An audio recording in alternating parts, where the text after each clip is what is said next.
That's what I do. The rescue reached out to me and said the dog that they just took in was pregnant and she just gave birth at the vet hospital. So they let me in the back and I was reading what was written on her kennel. It was like, I will eat you. Do not touch. Don't trust me. When we saw that, I just knew that if we didn't take her, she wasn't going to get the help that she needed.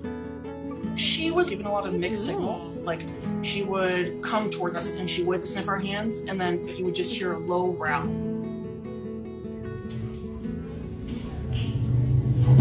I think it was confusion. I think that she was wondering, can I trust you? And if I growl at you, are you going to react how everyone else reacts and get scared of me? She was doing whatever it took to protect her babies. We were being told by the vet staff, are you sure you want this one? Don't take this dog. This dog is very dangerous. She's definitely a bite risk. When I hear something like that, it almost makes me want to take the dog more. Hi, Mama.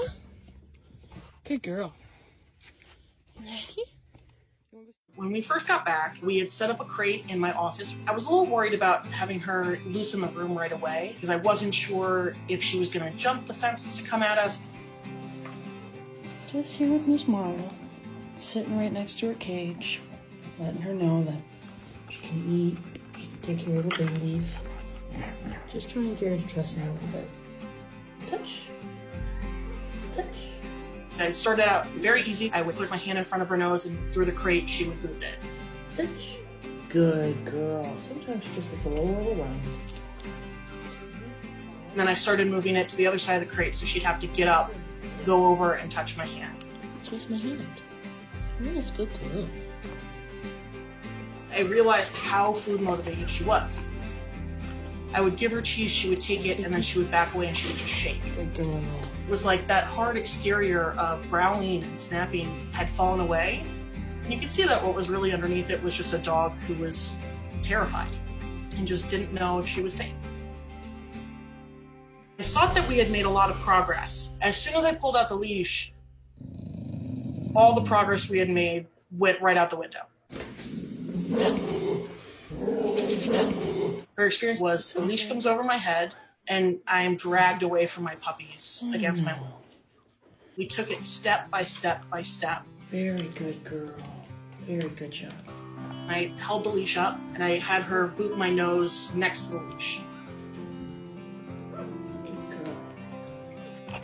Then one night, I went to let her back into her room, and she didn't want to go. She came over to hang out with me. You want to try this again? She let me take her for a walk, and I think that was the first time that I actually pet her. Not through the gate. She just wiggled. She let go, and she was like, I'm really just fine. I'm just a wiggly dog. It's all good. So he's going to bring her out of the box with a touch, and then he's going to put his hand in the box. Good girl. And so she still sees that as part of the same game we've been playing all week, instead of him trying to mess with her babies.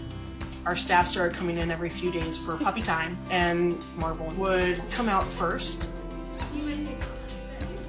Then they would say bye and go in with the puppies.